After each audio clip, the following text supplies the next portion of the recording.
After reviewing all of my tips and tricks videos for Season 8 PvP and the new PvP on demand battles, I did notice I've skipped through one important thing in every single one of those videos. So this video is going to be talking specifically about that. So this video will be entirely about sales and how you can move to counteract sale dropping and all of that goodness. So let's get into it. So in short, when sales get dropped, they're always going to drop the same direction no matter how they get destroyed. And I'm sure we can all agree that if you have all of your sales dropped in a battle, that pretty much seals the deal and calls it a day on that battle.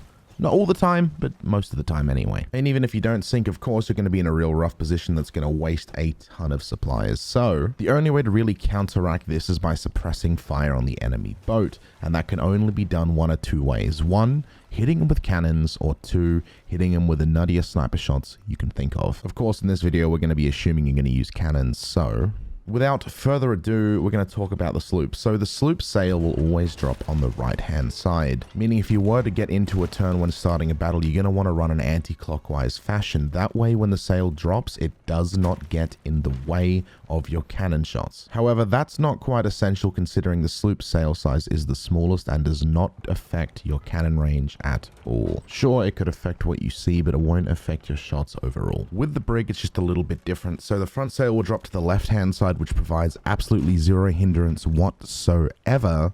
But the back sail, which is the main sail of the brig, will drop to the right side, making it next to impossible to see off the right-hand side of your boat. However, the front sail will drop and won't provide hindrance. It can get in the way of harpoons, which can be drastic in its own right. Of course, though, with brigantines, you're going to find in most battles you'll have one sail down and one sail up anyway. At least if the enemy's a good shot, you won't spend time focusing on getting both of your sails up, but more so making sure you're still moving. In that case, you're going to want to make sure your back sail is up, or if you can't, you're keeping an anti-clockwise motion so the left side of your boat is always facing the enemy. That way, if the front sail's up and the back sail is down, it won't get in the way of your cannon shots. And of course, finally, with a galleon, this one is the most important one. Now, not only does it have the biggest sails, which are the slowest to raise, it's also the biggest hindrance in your battles. So out of the 3 sails, 2 of them are going to be your main hindrance. The back sail is pretty much fine as it is. You won't find any issues keeping that down.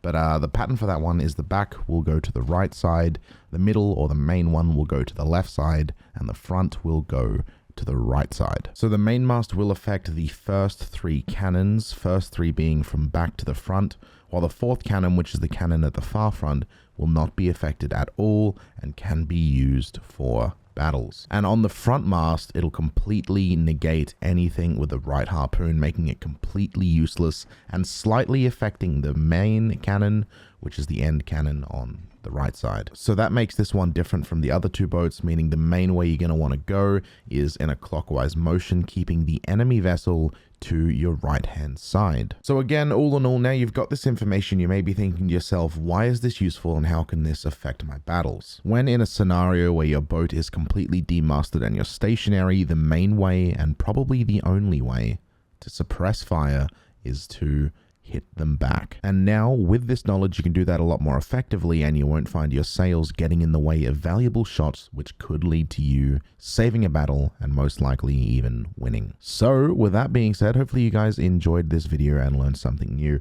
I'm going to leave it there. Hopefully you have a good day, night, evening, afternoon, or whatever it is wherever you are. Stay safe, stay groovy, and I'll catch you all in the next video. Bye for now.